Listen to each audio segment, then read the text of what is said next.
Oi, tudo bem com vocês? Espero que sim. No vídeo de hoje nós vamos conversar um pouco sobre o livro Sobre a Morte e Morrer, de Elizabeth Kübler-Ross.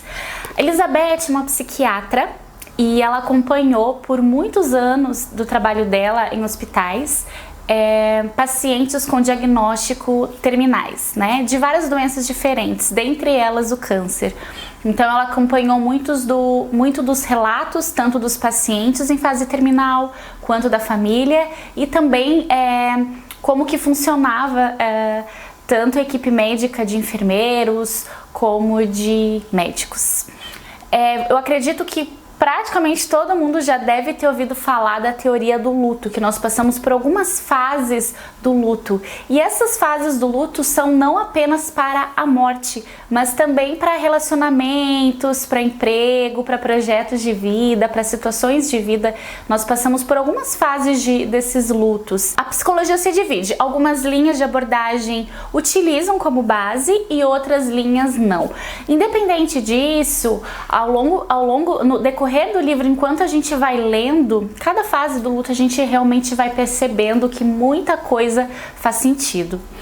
Além das fases do luto que ela descreve no livro, ela traz, é muito rico e muito lindo o livro, porque ela traz entrevistas com pacientes. Então, o que o paciente sente diante de um diagnóstico inicial e depois o que sente quando esse diagnóstico realmente traz uma doença que não tem cura, né? E o que sente também com a informação de que está em fase terminal, como que esse paciente sente, né? Qual que é a diferença na evolução da doença e também na aceitação da doença, com famílias que estão presentes e apoiam, famílias que não estão presentes e abandonam por querer negar, né? Não conseguir lidar com aquela doença, então negam e abandonam o paciente. Em caso de famílias que seguram demais o paciente porque não conseguem imaginar a vida sem, então luta muito com a morte.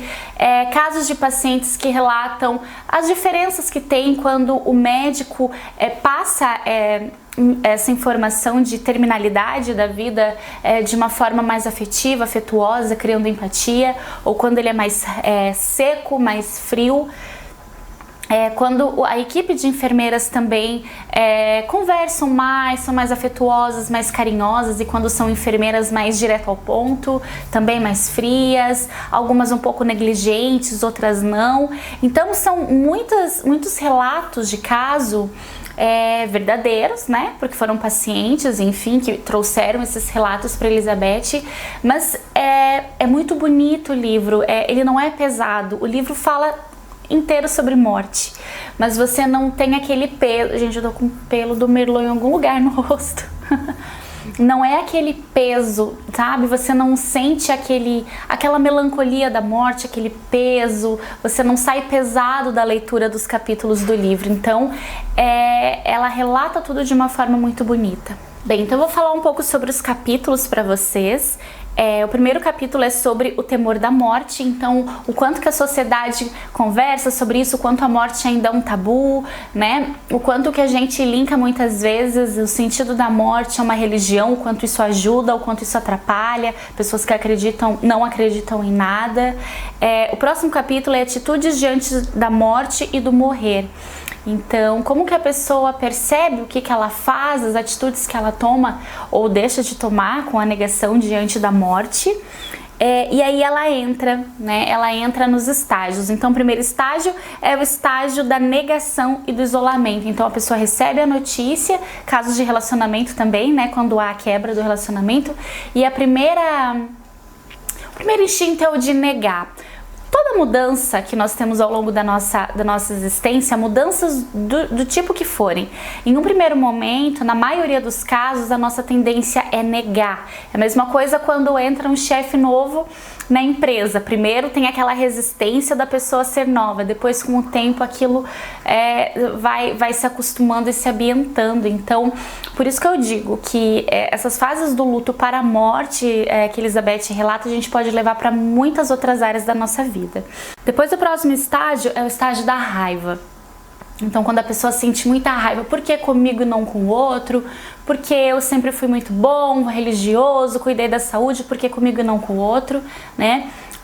por que Deus me abandonou, por que Deus está fazendo isso comigo, e aí essa raiva precisa ser expressada, né? A gente não pode reprimir porque é feio sentir raiva, não, ela faz parte do processo, tem que ser sentida.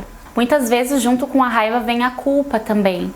Eu deveria ter ido antes procurar um médico, eu deveria ter dado ouvidos, eu deveria ter feito isso se eu tivesse feito assado. Então, junto com a raiva vem uma culpa e também a culpabilização, culpar o outro, culpar as circunstâncias da vida, culpa Deus, entre outros. O terceiro estágio é o estágio da barganha. Então a gente começa a negociar. Eu prometo que se eu me curar, eu vou fazer isso e aquilo, aquelas promessas, aquela barganha, aquela conversa com Deus, eu prometo que eu vou fazer isso, ou inconscientemente o paciente começa a imaginar ser muito importante, ser muito necessário ainda para a família, para os filhos, então precisa ficar, então começa a barganhar.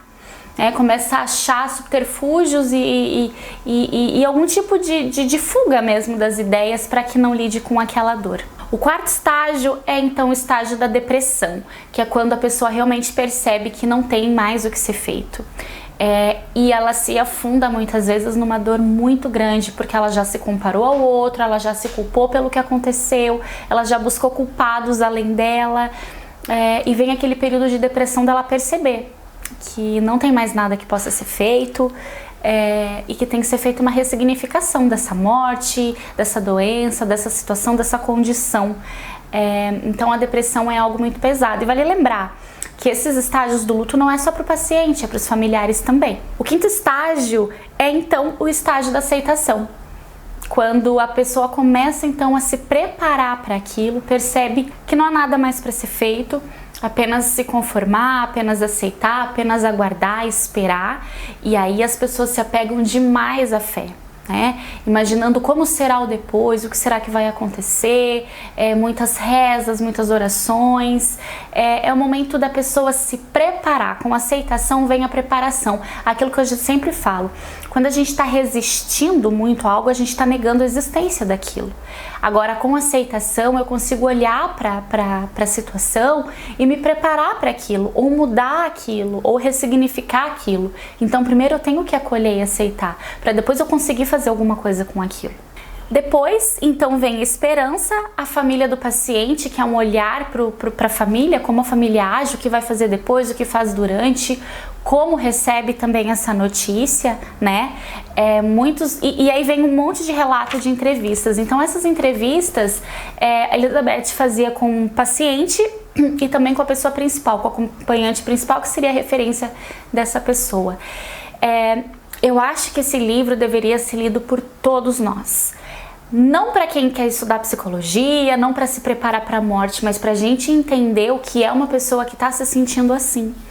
Nós não estamos livres de um dia acontecer com a gente, né? E muitas vezes com o outro a gente traz aquelas frases de motivação, não, você vai se curar, você vai se sarar, vai ficar tudo bem, o exame não vai dar nada. E isso não são frases motivadoras, porque isso pode não acontecer, né? O incentivo é de acolher aquela pessoa. Como que você quer lidar com isso? Como é que eu posso te ajudar a passar por isso? O que você está sentindo? Você gostaria de conversar? Você gostaria de ficar em silêncio? Você gostaria de ficar só? Você gostaria da minha presença? É tentar muito mais do que você se doer porque você está perdendo alguém que você ama, é como que aquela pessoa quer enxergar a realidade dela, é você conseguir dar apoio para aquela pessoa. Um dia pode acontecer com a gente, mas talvez muitas pessoas aqui estão passando por isso, um ente querido, um familiar, um parente, um amigo.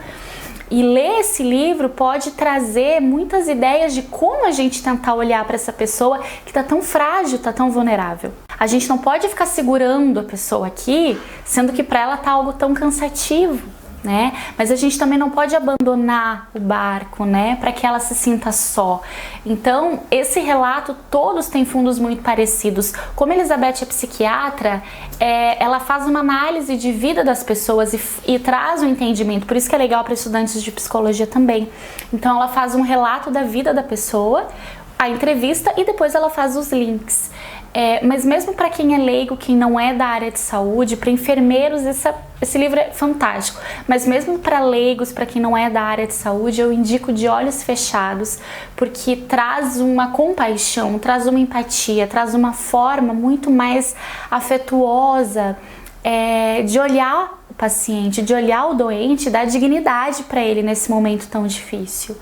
Ela não fala de cuidados paliativos. Cuidados paliativos é toda uma equipe multidisciplinar, né, de saúde que vai dar suporte, manutenção e transformar os dias dessa pessoa no melhor possível, né? Quando pouco ainda tem a ser feito, ou mesmo quando é uma doença crônica, então ela vai permanecer ao longo da vida sem uma grande melhora, mas fazer a manutenção da melhor forma, para que ela conviva da melhor forma e tenha todas essas saúdes aí que eu conversei, mais integradas possível no seu self.